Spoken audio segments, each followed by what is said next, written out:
What's going on, guys? So in this video I am going to be trying my hand at making my own striping kit for my Toro 2000 series HDX zero turn mower. I've seen people use this same method on other makes and models, but I haven't seen anybody really do it on the Toros. So that's what I'm going to be starting tonight. Obviously won't be finishing it tonight. It's going on about 8 o'clock. But anyway, wanted to at least get things started and show you what we're going to be doing.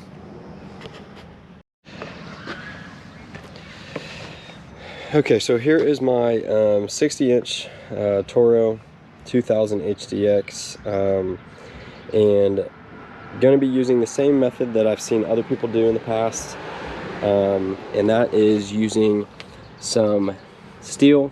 I've got 2-inch angle steel. This is 1/8 inch thick. I couldn't find anything thicker in stock, at least here in my local suppliers, but going to be using some of that steel, going to be ripping that and cutting that piece down, and also this 1/2 inch thick horse stall mat. So this is a 3x4 section that I got at my local Tractor Supply, and all in all I think the horse mat was about $30. The steel was $18 or so, I think, and then I've got stainless steel hardware and neoprene washers and everything to go for the mounting.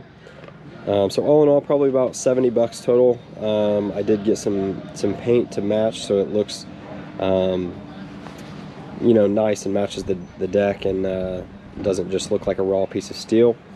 But anyway, I'm going to be ripping this down. You can see I've already marked my 1/2 inch mark, so I'm going to be cutting it down that line, leaving me a piece here, and then this piece still having an L-shaped.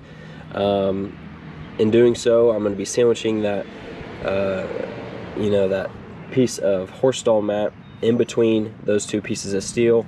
And my thinking is, in leaving that as an L, and that'll kind of keep some of the rigidity, since it's not a thicker like 1/4 inch steel. It'll keep some of that rigidity in that steel and keep it from flexing as it drags across the grass.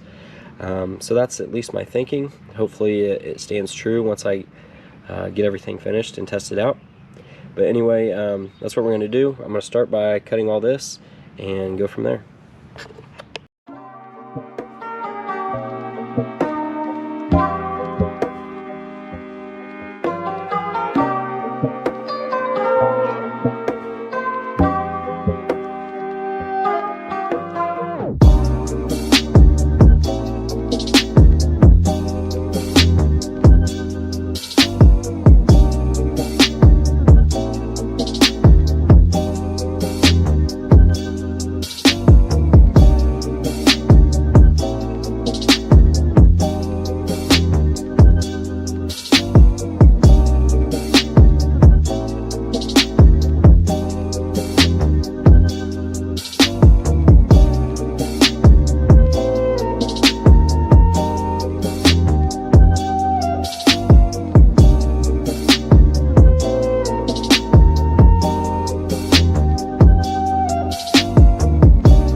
Okay guys, so this is where I stopped the other night.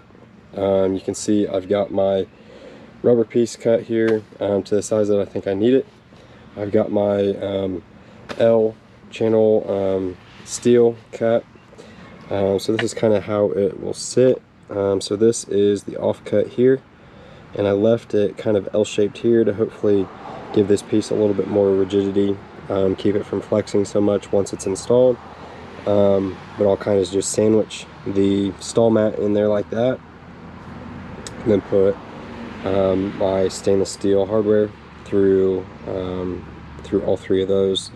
I did go ahead and, I don't know if you can see this, but on the mat I kind of spliced it, and I cut like a V notch in it, so that these I did it in 4 sections, 12 inches apart, just so these pieces can flex a little bit when I'm reversing and turning and that kind of thing. Not sure if that'll continue to tear. This is pretty rigid stuff, so we'll see. But the nice thing about that, if it does tear, all I got to do is unbolt it, cut another piece out of the stall mat that I've got up there, and continue on. So that's kind of a nice thing about doing it this way. I can kind of trial and error. I've still got plenty of stall mat left to use. So it's kind of where we're at right now. I did bevel just with a utility knife, kind of beveled the corner here, just so it's kind of rounded, since that will be the part that's dragging across the ground. Just little things like that. I don't know that it'll make a huge difference, but I guess they definitely could. So next step, I'm going to go ahead and mark my holes where I want them. I'm going to drill. So my only mounting holes will be here towards the middle, and I don't know if you can see this on the deck down here. There's a little bump out on the steel frame of the deck, so I'll have to build that out about 3/16 or 1/4 of an inch with some washers there on each side of the mounting. And then I was originally going to mount it out here, but since the deck starts to curve, I'm going to bring it out so it'll stick out straight here where the mower deck kind of curves. But I think it should be plenty rigid enough to kind of keep its shape.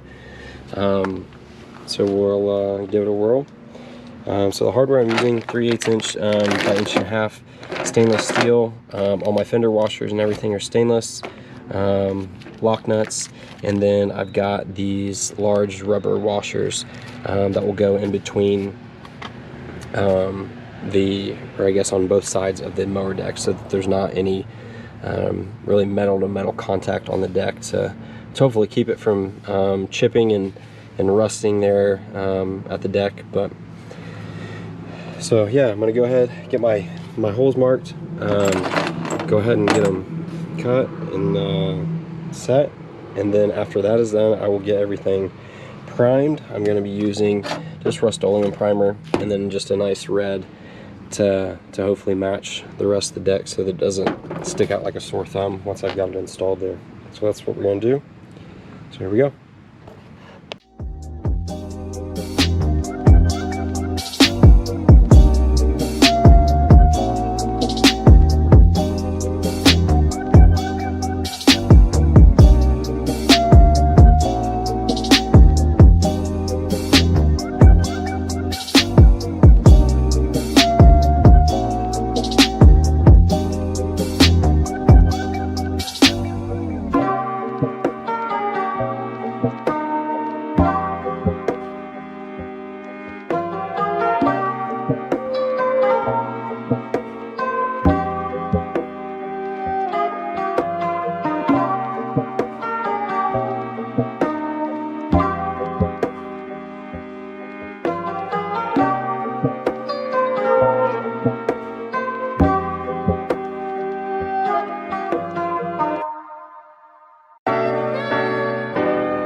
Okay, so I've got the piece assembled, And what I've got here, this plywood 5/8 spacer, I've got my deck lowered down to probably about the lowest setting that I'll mow it on, at least for the time being.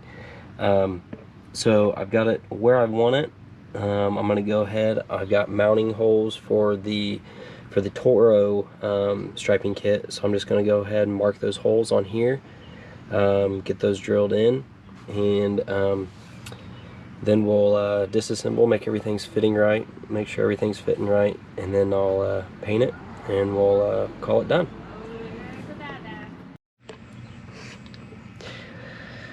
Okay, so there it is, partially assembled. So I'll have 2 larger bolts on each side. I misdrilled that one. That's alright, no big deal. So these 2 will go into the mounting holes already on the deck. You're just going to put a smaller 1/4 inch stainless steel screw there just to kind of hold things together there in the middle. But that's kind of what it looks like, sandwiched there between those 2 pieces of steel. And then I'll have rubber washers, like I said, and stainless steel fender washers on all those. So I already test fitted it. Everything fits like it should. So I'm going to go ahead and disassemble it and prime and paint. Put a couple coats of paint on it, and then we'll call it good and install it for good.